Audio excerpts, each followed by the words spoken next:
Ako si Maria at ito ang aking kwento.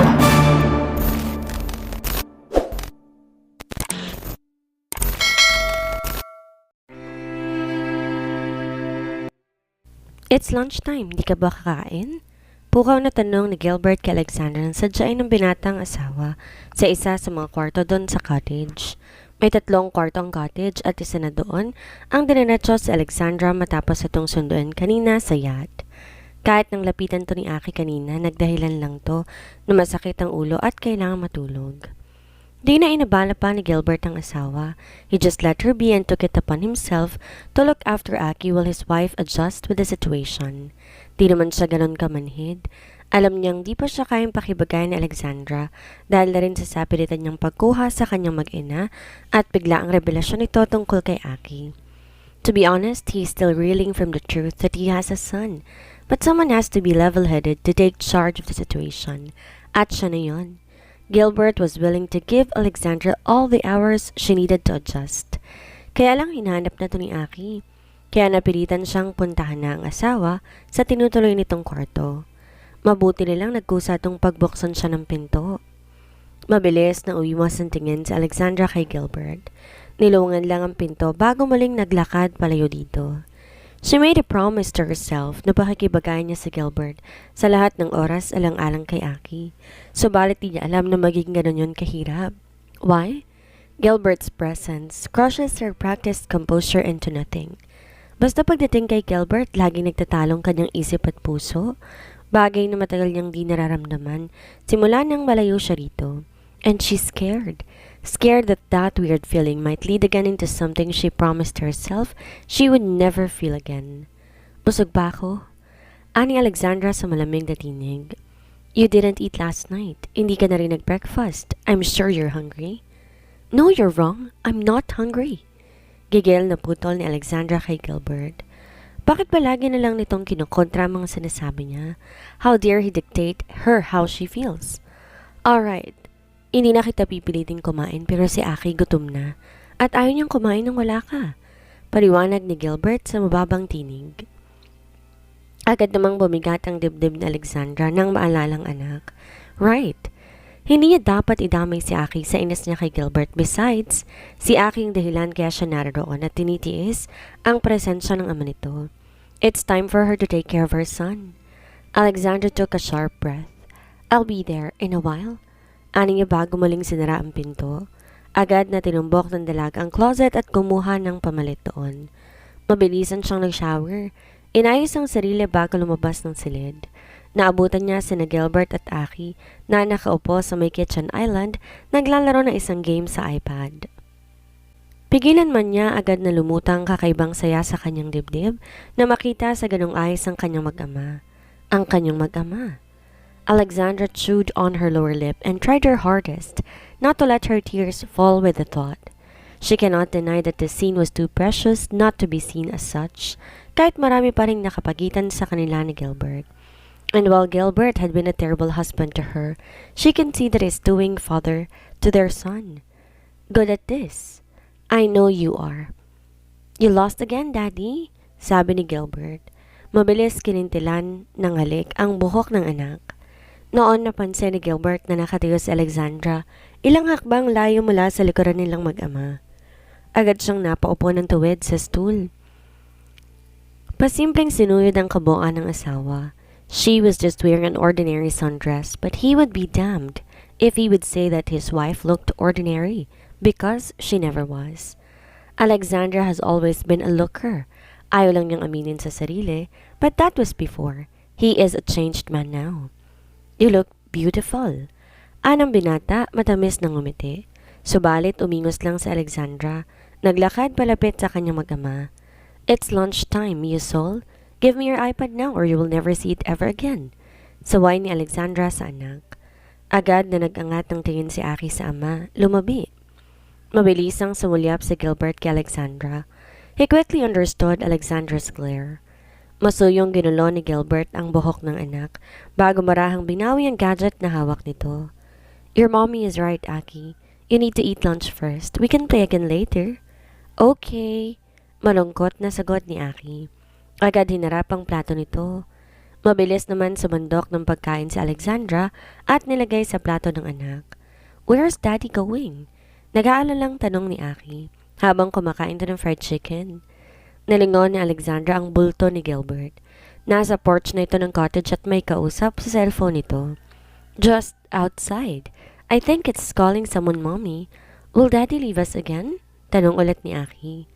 I'm not sure, sweetheart. What about us? Will we leave Daddy when we go back home? Or he will come with us? Lalong natulala si Alexandra sa tanong ng anak. Di niya alam ang sagot sa tanong. Komplikadong kanilang sitwasyon. We'll have to ask your daddy about it. Remember he's working on a big business? Tumango-tango si Aki. Okay, anang anak bago bumalik sa maganang pagkain. Natapos na sa pagkain ng tanghalian ng anak, subalit hindi pa rin makipag-usap sa cellphone nito si Gilbert. Kinuha ni Alexandra ang pagkakataong yon upang patulugin si Aki para sa afternoon nap nito. Nang mapatulog ang anak, inipon ni Alexandra ang lakas ng loob upang kausapin si Gilbert. Nagtatanong si Aki, hindi niya gustong magsinungaling palagi sa anak. Besides, with their son's condition, hindi sila maaari magtagal sa loob ng isla nang walang medical facility. It's dangerous. Kailangan niyang malaman kung anong plano ni Gilbert sa kanilang mag-ina. Subalit paglabas ng silid ni Alexandra, nasa porch pa rin si Gilbert at nakikipag-usap sa cellphone nito. Napilitan nang lumapit doon sa Alexandra. What? Just tell him the alibi, Karen. I am out of the country. Gigil na utos ni Gilbert sa sekretarya nang tawagan niya ito. Sir, baka bumalik na naman ang mga tauhan ni Mr. Carpio? Ani Karen sa nahihintakotang tinig. Gilbert cussed under his breath. Then tell them this. Pagbalik ko, magkaharap kami ni Sebastian sa kahit sang bahagi na imperyo niyo gustuhin. Malakas na napasinghap si Alexandra na siyang kinalingon ni Gilbert. Gilbert? Umigting ang panga ni Gilbert. Naningkit na rin ang mga mata. Sebastian is looking for you and threatening to burn down SGE. Hindi ko kayo bibigay ng anak ko, Alexandra. Kahit anong mangyari. Payagan mo akong tawagan si Sebastian, Gilbert. Hayaan mo ako magpaliwanag sa kanya. Pakiusap ni Alexandra kay Gilbert nang malaman ang pagbabanta ng pinsan. She had heard tales of Sebastian's ruthlessness in the business world, subalit ngayon lang niya nasaksihan ng personal. Lalo tuloy tumindi ang hinala niya na may kinalaman talaga ang pinsan sa mga nangyari habang wala siya sa Pilipinas. Ang tanong, is that all there is? Bumigat ang dibdib na Alexandra. Paano kung di nang yon ang ginawa nito? Paano kung marami pang iba? I won't allow you, Alexandra. Problema ko to akong gagawa ng paraan. Besides, it's been a long time coming. Kinuha ka niya, tinakas palayo sa akin, 5 taon ang nakararaan. Dapat lang na magtuos kami, lalaki sa lalaki. Deklara ni Gilbert. Kuyom mga kamay? But that was a different situation back then. Sinaktan mo ko, baka nakakalimutan mo, Gilbert. Nag-agaw buhay ako habang buntis ako kay Aki dahil sa kagagawa ni Roseanne. Pero nung ginawa mo, umalis ka at inunom mo pa rin si Roseanne kesa sa akin. Durog na durog ako na matagpuan ni Sebastian. Subalit tinulungan niya ako magbagong buhay. Ang lalaking hinahamon mo, ang tumatayong tatay ng anak mo sa nakalipas na 5 taon. Isa pa akong nagdesisyon na lumayo, Gilbert, dahil alam kong kahit anong gawin ko, hindi na tayo maayos pa dahil may mahal kang iba. Dire-diretsong sabi ni Alexandra, basa ng luha ang pisngi. Natahimik naman si Gilbert. He has a lot of things to say but words deserted him. Dahil tama si Alexandra. Ginawa niyang lahat ng yun sa asawa. Maybe all of that more. Alexandra, tawag ni Gilbert sa asawa. Sinubukan tong abutin, subalit umatras ito nang makailang ulit. Hindi ko alam kung bakit ginagawa mo to, Gilbert. Pero gusto kong malaman mo na hindi ako sumama sa'yo dito sa isla dahil gusto kong magkaayos tayo. I'm here for Aki. He really likes to meet his dad, so please, don't do anything to break his heart. Ani Alexandra bago tuluyan naglakad pabalik ng silid. Naiwan si Gilbert na mabigat ang dibdib. Hinugot mula sa pantalon ng isang singsing. That was Alexandra's wedding ring. Iniwan ito yon sa kanilang bahay noon bago mangyaring insidente involving bricks. Umaasa siya na kapag nagkausap na sila, magiging maayos ng lahat. Subalit, hilaw at malalim pa rin ang sakit sa mga mata ni Alexandra. Big time talaga niyang sinira ang asawa at huli na ang kanyang pagsisisi. Marahil ay talagang isang masamang ideya ang pagdadala kina Alexandra at Aki sa isla. Anong sinasabi mo? Bakit di mo magawa ng paraan? Ines na sabi ni Cynthia kay Cyrus, bahagya pang piningot ang anak. Mom, that hurts! Reklamo agad ni Cyrus. Inawakan pa ang nasaktang tenga. Kailangan ko ng 150 million sa makalawa o mamamatay kaming dalawa ni Ruel. Hindi mo ba ako naiintindihan, ha? Si Cynthia ulit. Pinandidilata na ang anak. Mom, I'm doing everything I can. Kaya lang parang may nangyari na hindi ko alam sa loob ng opisina. Bigla nilang pinatigil ang lahat ng ginagawa namin kanina. Tapos ang sabi, leave it as is daw mga libro. Lalo nang ngunot noo si Cynthia. Bakit daw? Hindi ko alam. Pero narinig kong kausap ni Mrs. Fernandez, Attorney Salve, kanina sa telepono. Ang Mrs. Fernandez na tinutukoy nito ay ang head ng accounting department kung saan naroon si Cyrus. Napanunok si Cynthia. Tuluyan ng sinalakay ng kaba ang dibdib. Bakit daw? Hindi ko masyadong narinig eh. Pues, alamin mo, I didn't put you in your position for nothing. Ani Cynthia, muling piningot ang anak. Kapag tayo nawala ng pagkukunan ng pera, sinasabi ko sa'yo, Cyrus, lahat ng bisyo mo, tapos na rin. Nilokot naman ang mukha ni Cyrus. Muling hinilot ang tengang nasaktan. Hindi kaya dahil bumalik na si Alexandra, Mom? Sandaling natigilan si Cynthia. Natitiyak niyang kapag may balita galing kay Mr. Regalado, sasabihin din ni Rowell sa kanya. Isa pa, imposibleng ganun lang kabilis ang pagkilos ni Gilbert. Kahit na bumalik na si Alexandra, may kulang pa rin sa probisyon ni Gilbert at wala pa itong anak kay Alexandra. She still has time to get all the money she deserves at sa pagdating ng oras na mauupo na ulit si Gilbert bilang president ng BGC, wala nang laman ang kaba ng kumpanya. Tumunog ang cellphone ni Cynthia. Mabilis niyang pinulot yon mula sa coffee table ng sala ng kanilang apartment na mag-ina upang manginig lamang na makita. Numero ng loan shark ang naka-flash sa screen. That's the third time they're calling her that day, and it's driving her crazy. Digil na enough ni Cynthia ang kanyang cellphone bago muling bumaling sa anak. Bukas siguraduhin mo, makakapag-transfer ka ng 150 million pesos sa account natin. Lalo nang laki ang mga mata ni Cyrus. Mom, I cannot. You have to do it. That, or I will make the loan sharks chase you instead. You've been out of here for a while. Pukaw ni Alexandra kay Gilbert na mapansin niya na nasa labas na naman to ng cottage. She planned to make a sandwich dahil hindi pa nagdi-dinner. Subalit, nakita niya si Gilbert sa labas ng cottage, nakaupo sa damuhan at nakatingin sa madilim na kalangitan. Iwas to sa kanya all through the rest of the afternoon after their confrontation. Nakipaglaro lang to saglit kay Aki bago niya patulugin ang anak. Humiwalay lang to sa anak nang pinalitan niya ng insulin patch nito. That was more than an hour ago. Pilit nang umiti si Gilbert. Nagpapahangin lang. Anitong muling ibinalik ang tingin sa langit. Alexander got the message. He wants to be alone. Pipihit sana siya pabalik sa cottage nang muli itong magsalita. How did he get diabetes? Sandaling nanahimik si Alexandra bago nagba siyang umupo sa buhanginan sa tabi nito. Premature si Aki nang ipanganak ko. I was under so much emotional stress and the doctor said that there would be possible complications habang lumalaki siya, and that's his diabetes. I'm sorry I wasn't there with you. Salamat din dahil pinoprotektahan mo ang pagkatao ko bilang ama niya. Hindi mo tinuruan ang anak natin na mamuhi sa akin, Alexandra. Ani Gilbert. Nasa langit ang tingin subalit nangingilid ang mga luha. Hindi umimik si Alexandra. May ko anong kumirot sa puso niya sa pagtingin pa lamang kay Gilbert. Ito ba ay awa, pagpapatawad, o awa marahil? Hindi niya alam. Muli, pagdating kay Gilbert, ay palaging komplikadong nararamdaman niya. Give me 3 days. Ani Gilbert, maya-maya. What?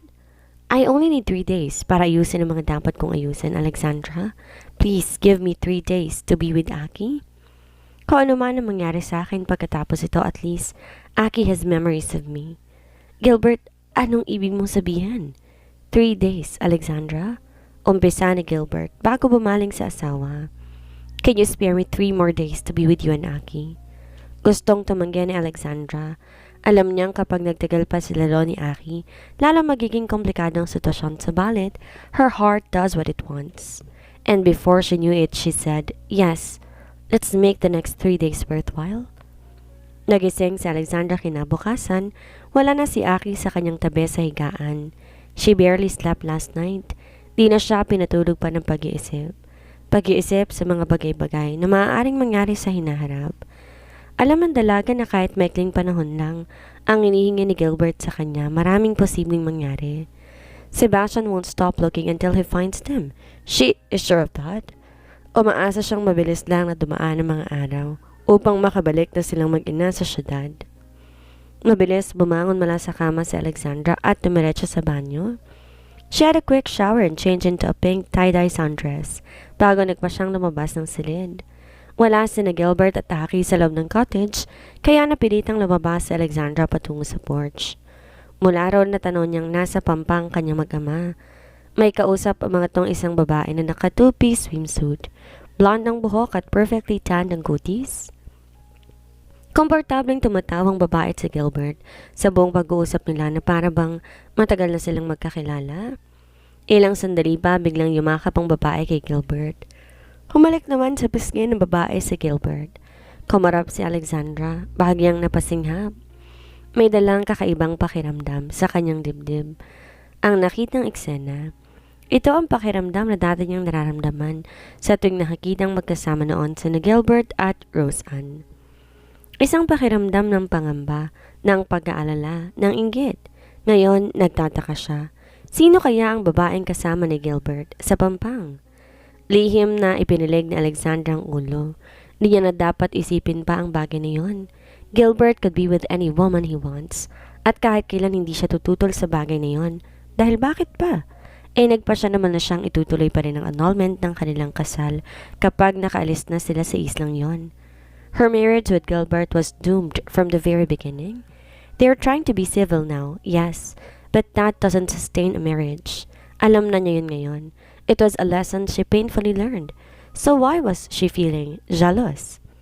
Ilang sandali pa humiwalay ng babae kay Gilbert. Inabot kay Gilbert ang box na nasa paanan nito. Sandali pa nitong ginulo ang buhok ni Aki bago to tuluyang naglakad patungo sa isang wave boat na nakahimpil malapit sa pampang. Ilang sandali pa pinandar na yun ng babae palayo. That is when Aki noticed her. "Mommy!" Anang anak, kinawayan pa siya. Ngumiti na rin si Alexandra at kumante ng kaway bago naglakad patungo kay Aki na nooy nagsimulang tumakbo pabalik sa cottage. Alexandra opened her arms wide and welcomed her son into a tight embrace. "Good morning, Mommy." Bati agad ni Aki sa kanya. Humalik pa sa kanyang pisngi. "Good morning, Mio Sol." Sabi naman ni Alexandra bago binitawan ng anak. "Have you had your breakfast?" "Yes, Mommy. Dad cooked broken eggs." Masiglang sagot ng anak. "Broken eggs?" Agad na tumango ang anak. "The son and the egg he cooked were all broken, Mommy, but I ate them all cause Daddy said they are still sarap." Inosenteng paliwanag ni Aki. Pinigilan naman ni Alexandra ang matawa. Sunny side up o di kaya poached egg ang paboritong luto ng anak sa itlog. She could only imagine the shock on Aki's face when Gilbert served him broken eggs. "That's good, Mio Sol. Remember, we shouldn't waste food." Paalala ng dalaga sa anak. Mabilis naman tumangutango si Aki bilang pagsang-ayon. Hinagod patalikod ni Alexandra ang buhok ng anak. Namumula-mula ang pisngi nito dahil sa pagbibilad sa arawan, and she can see by the way Aki's face was beaming at her. Talagang nag-e-enjoy ang anak sa piling ni Gilbert, and that's all that matters. "Hey buddy, are you telling me on me with your mommy?" Ani Gilbert na noon ay naglalakad na rin palapit sa kanilang mag-ina. May bitbit itong isang medium-sized na karton at nakasuot lang ng white board shorts at white t-shirt na tila nakahulma sa magandang pangangatawan nito. But nevertheless for Alexandra, he still looked as dashing as ever. "No, Daddy. I told Mommy that I ate all the broken eggs you cooked and she said, 'That's good.'" Ngumiti si Gilbert. Masuyong hinaplos ang buhok ng anak bago tumitig kay Alexandra. Isang tipid ng ngiti ang binigay sa kanya ng asawa bago ito umayos ng tayo. Just a small restrained smile but nevertheless a smile. Yun ang unang pagkakataon na ginitian siya ni Alexandra ng kusa at para kay Gilbert napakalaking bagay nun. I guess ako na lang ang di pa nag-aagahan. Let's go back inside now, sweetheart. Ani Alexandra bago nagpatiyo na naglakad, pabalik sa cottage kasama si Aki. Pagdating sa kusina, mabilis na nagtimpla ng kape sa Alexandra. Umungot naman ng hot chocolate si Aki na may marshmallow toppings. Habang naghihintay nakailam si Aki sa pagbubukas ng karton na bitbit ni Gilbert. Oh, food! Can I have some, Dad? Ani Aki kay Gilbert, nakasili pa rin sa laman ng box. Subalit bago pa man makasagot si Gilbert, inunahan na to ni Alexandra. Aki, those things are given to your dad by his girlfriend. Remember I told you, don't touch something that isn't yours. Can you get a new shirt for you inside the room instead? Kumurap si Aki, bahagyang lumabi bago tumango. Tahimik tong naglakad pabalik sa kwarto. Nagpatuloy naman si Alexandra sa paghahanda sa gustong inumin ng anak. Kabababa lang niya ng mug sa kitchen island nang maramdaman niya ang pagtitig ni Gilbert sa kanya. What? Ani Alexandra. Lorenda is not my girlfriend. Ani Gilbert, seryoso. Pinakiusapan lang siya ni Victor na dalhin tong mga gamot ni Aki at iba pang essentials dito sa isla dahil patuloy pa rin daw sa pagmamanma ng mga tauhan ni Sebastian. Natatakot siya baka masundan siya kaya kinontak niya si Lorenda. She lives just 30 minutes away from here. She's just a friend, Alexandra, and not my girl. Kumurap si Alexandra. Mabilis na naginit ang pisngi. I don't care. Ani Alexandra. Mabilis sumigop ng kape para pagtakpa ng kanyang pagkapahiya. Naglakad na si Gilbert papalapit sa asawa. Di mapigilan ng pagngiti. Really? Bakit ka namumula? Are you in some way jealous? What? Why would I be jealous? I don't care about your personal affairs, Gilbert. You can have all the women you want in this world and I wouldn't care one bit. Ani Alexandra muli, dinala ang mug ng kape sa bibig. Silently cursing herself for thinking out loud. Lalong lumawak ang ngiti ni Gilbert. It's okay, Alexandra. I only want one woman in this world and I am married to her and we have a son. Kumarap si Alexandra unti-unti. Binaba sa kitchen counter ang hawak na mug ng kape. Marahan namang inabot ni Gilbert ang gilid ng labi ni Alexandra. Pinunasan ng daliri ang bakas ng kape roon bago muling dalala ang daliri sa bibig. Her coffee is sweet. Good morning, Alexandra. Anang binata bago naglakad palayo. Naiwan si Alexandra sa kusina na malakas ang pagkabog ng dibdib. What are you doing here, Sylvia? Mataas ang boses na tanong ni Cynthia na makitang babae sa isa sa mga opisina ng BRC nung araw na yon. Katatapos lang nila makipag-meeting ni Roel kay Mr. Regalado tungkol sa kakaibang kinikilo sa ibang board of directors sa nakalipas sa 2 araw. It seemed like Lai knows something they didn't know and it's been bothering her big time. Why? The reason she forced herself to seduce the needy and lonely Roel Chavez was because she needs to get first-hand information about everything that is going on inside BGC. Malapit si Roel kay Mr. Regalado kaya una niyang nalalaman ang mga nangyayari sa BRC bago pa yun malaman ng ibang board of directors. Subalit ngayon, ngumiti si Sylvia. Tumawid ng tayo't bahagyang itinaas ang noo. Not so glad to see you too, Cynthia. Rumolyo ang mga mata ni Cynthia. Nagpigil ng inis sa hipag na noon pa man, lubos niya ng kinamumuhian. Wala akong panahon na makipagtarin sa iyo, Cynthia. Because unlike you, I'm busy. I have work. Hindi gaya mo mula noon hanggang ngayon, asa sa kayamanan ng papa. Tumingin si Sylvia kay Attorney Salve na siyang kasama niyang pumunta sa BRC upang kausapin isa-isa ang mga board of directors na kaalyado nila explain the current situation of the company. Marahang umiling ang abogado. Subalit talagang punong-puno na siya. Hindi alam ni Gilbert ang kanyang mga ginagawa. She's acting on her own will. Ang tanging pinagawa ni Gilbert sa kanya ay ang pagsiguro na distracted si Sebastian Carpio sa paghahanap kina Alexandra at Aki. And so far, she's been doing that pretty well. Subalit hindi rin magawang pabayaan ni Sylvia ang anak. Di niya nagawang ipagtanggol ang kanyang anak noon sa mga pangapi ni Cynthia but now, she will fight till the end. Makuha lamang niya ulit ang nararapat na para sa kanila. Muli, binilik ng ginang ang tingin kay Cynthia na noon naniningkit na ang mga mata. Inaasahan niyang nararoon si Cynthia sa BGC. Ang balita niya mula na makakuha ito ng porsyento sa mana ng kanyang anak, palagi na lang nitong sinisiksik ang sarili sa kumpanya, kahit wala naman itong ginagawa. Gaya na rin ng pag-angkin nito sa mansyon ng mga Romualdez, na ginawa lang lampungan nito at ni Mr. Chavez. Cynthia is always so full of herself. Oh, she cannot wait to slap her with the truth. Sa pagkakaalam ko, pag-aari namin ng anak ko ang ilang percentage ng shares ng BGC. I have every right to be here just like you, Cynthia. Isa pa, why do you look bothered? Does my presence really scare you? Hindi mo pa rin ba nakakalimutan na ako ang dahilan kaya't nalaman ng papa na unti-unti mong nilalason ng mama noon dahil alam mong habang nandyan siya ay hindi mapupuntang pabor sa'yo ng papa kailanman? Or do I make you remember sa pagkakatuklas mismo ni papa sa balak mong paglason sa akin habang buntis ako kay Gilbert? Kumuyom na ang mga kamay ni Cynthia. Alanganing nagpalingalinga na makita ang pagdaan ng ilang empleyado. Tumahimik ka? Hindi ko alam ang sinasabi mo. Gigil na sagot ng babae. Sylvia chuckled. Bakit? Natatakot ka na lumabas ang katotohanan, kaya ka tinakwil ng papa. Kayo ng anak mo sa pagkadalaga? Itinakwil ka ng papa dahil sa kasamaan mo, Cynthia. Dahil ganid ka sa pera. Subalit, pinabaunan ka niya, di ba? 100 million pesos. And you had the audacity to come back and get the portion of his wealth. Gayong alam mong nakuha mo ng parte mo sa kayamanan ng papa. Umingay na ang bulong-bulungan. Mula sa mga empleyado nagsimulang magkumpulan malapit sa dalawang babae. Lalong pinamulahan ng mukha si Cynthia, bahagyang nataranta. Shut up! Singhal ni Cynthia sa kausap. Kung wala kang sasabing matino, Sylvia, umuwi ka na lang at magsama kayo ng anak mong kriminal. Tugtong pa ni Cynthia bago nagmamadali, naglakad patungo sa lift. Nagngingit-ngit pa rin si Cynthia nang bigla, tumunog ang kanyang cellphone. It was a text message from an unknown number. Nang buksan niya, retrato yun ng building ng BRC, kalaki pang mensaheng, Found you. Bring me the money you owe or you will never get out of this building alive.